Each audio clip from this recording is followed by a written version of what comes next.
اللهم صل وسلم وبارك على سيدنا محمد وعلى اله وصحبه وسلم. السلام عليكم ورحمه الله وبركاته. ازيكم حبايبي؟ عاملين ايه؟ يا رب تكونوا بالف خير.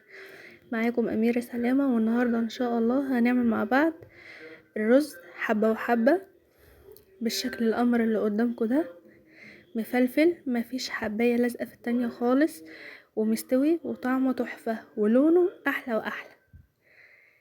تعالوا نغرفه كده مع بعض. تغرفيه في الطبق على طول، تحطيه في شكل كده عشان يبقى شكله حلو في الطبق اللي انت حابه. اعمليه، كل الناس اللي هتدوق الرز منك هتشكر فيه جدا جدا. شايفين شكله؟ ايه رأيكم بقى في الجمال ده؟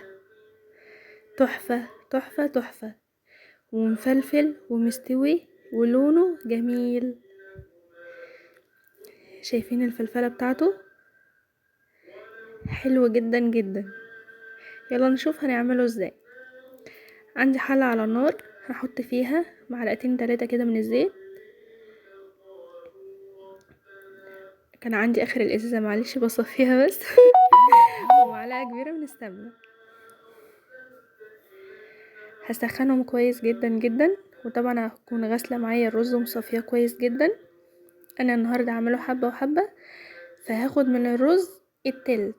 يعني انا الرز مثلا كيلو، هاخد تلت الكيلو منه عشان يبقى شكله حلو، وكمان الحب اللي احنا هنحمره ده يبقى شكله حلو.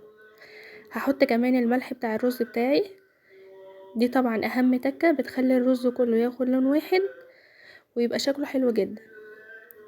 هفضل اقلب في الرز بقى ايدي فيه على طول عشان كله ياخد لون واحد على نار عالية.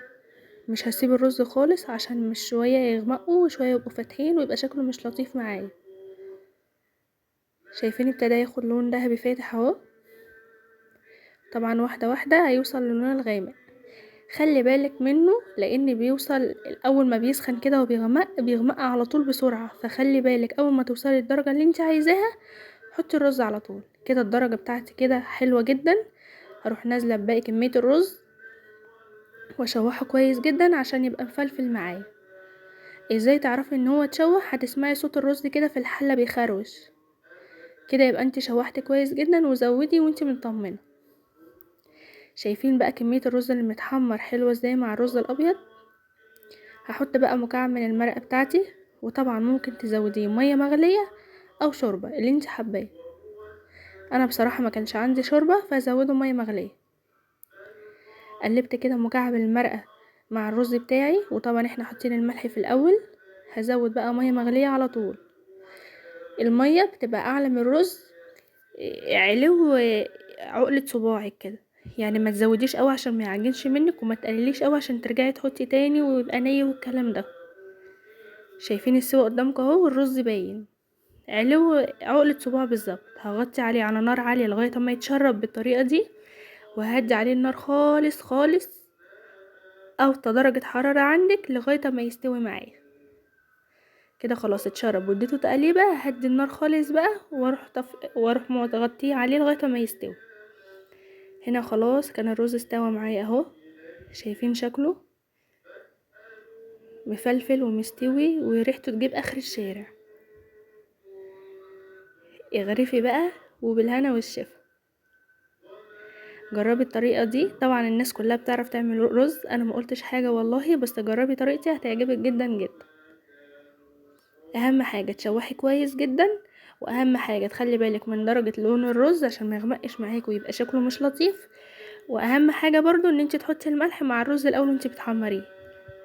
شايفين لون الرز معانا بقى عامل ازاي؟ ذهبي وجميل جدا.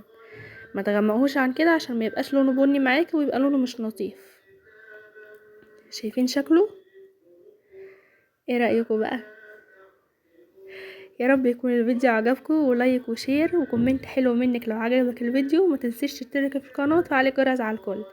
اسيبكم في رعايه الله، والسلام عليكم ورحمه الله وبركاته. باي باي.